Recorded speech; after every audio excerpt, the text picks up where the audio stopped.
Hey you guys, this is Marianne, and I just wanted to give you some study tips that could help you a lot in your studies. So here we go. Today we are going to be learning how to annotate texts with the goal of improving comprehension skills. But believe it or not, there's way more benefits to just increasing your comprehension skills, and we're going to save those for later. So first of all, what is reading?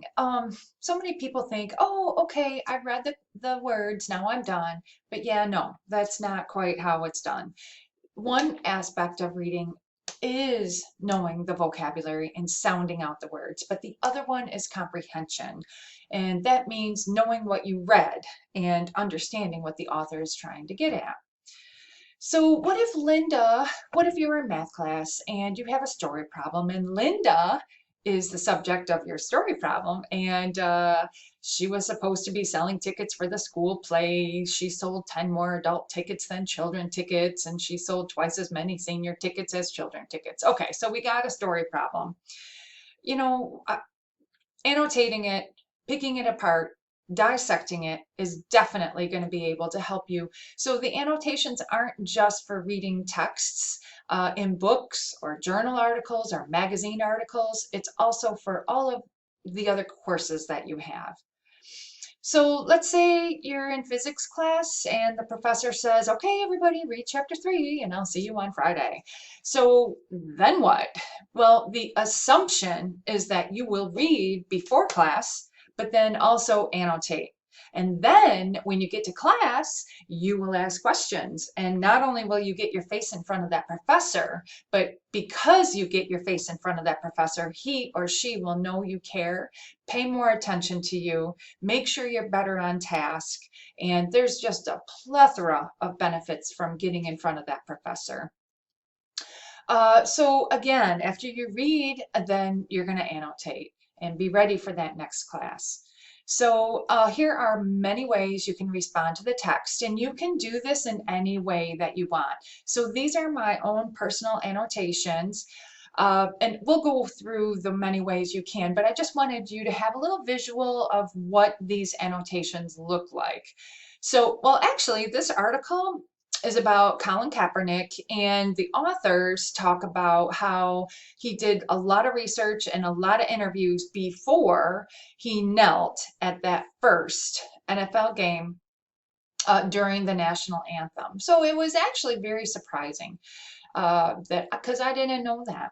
So we'll go through that in a minute. But in the meantime, so you can respond to the text in that way that I just showed you by, first of all, researching the author. And authors write what they know. And so if you just had a little bit of heads up, when did they live?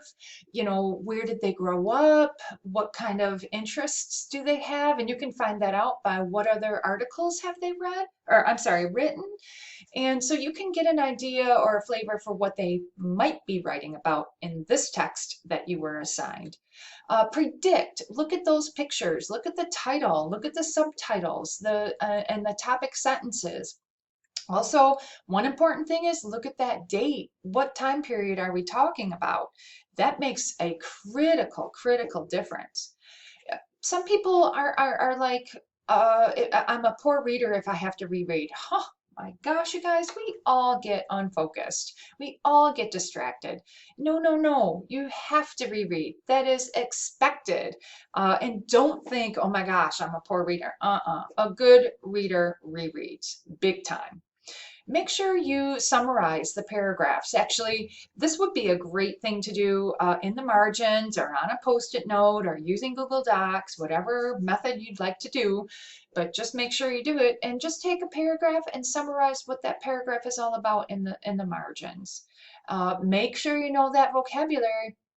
I'm telling you, one example that I had experienced was that there was a text that had the word voyeuristic in it, and I just, used the root word context clues to figure out what it might mean. Well, funny enough, the connotation was a negative connotation, and a student brought that up to me, and I was like, oh my gosh, good for you. And then the whole text turned around. So knowing that vocabulary is essential. Ask questions. So like call the author on the carpet. How does this author know this? Do they have personal experience? Did they actually do some research? Did they cite their sources? Did they scan through Facebook and come up with this information? So ask questions. Maybe there's something you don't understand, or you're wondering if what they're talking about is applicable in a certain situation. So definitely ask questions. A good reader does not expect every single question to be answered, but it is evidence of you interacting with the text, wrestling with the ideas. One of my favorites is visualizing or sketching, and you'll see my example. Seriously, this is a perfect example. I know there's a ton of perfect examples, but here's one. Okay, say the text is talking about a certain location, say in the United States or the world. So, or like even here in Michigan. So let's say Michigan, that's easy. So what you do is you just do a little sketch of Michigan as elementary as you possibly can. And let's say they're talking about Traverse City. So you put a little dot in Traverse City where Traverse City is located. And there you go. You have a little sketch. You have in your mind where they're talking about. You know it's the cherry capital of the United States. You know they have wine country up there. You know it's packed with people and tourists. So, and then it might be they're talking about the South. Okay, it's hot, it's humid. People have well, actually, everybody has a different dialect. There is no one dialect that is correct. But say you're from Michigan, they have a different dialect than Michiganders. So think about that. Relate the text to your life. Oh my gosh, I cannot tell you how important that is. Just relate that text to your life. So many times I have students who say, I can't relate to this, but, and then they relate to it. I'm just like, you guys, maybe put your feet into that person's shoes. What if? And then argue or challenge ideas. Again, ask them or question, where are your sources? Do you have hyperlinks? Do you have a reference list? Are you including the source in your narrative?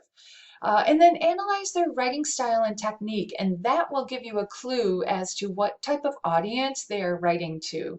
And that would help you identify where they're going in this text as well. That would contribute to the meaning.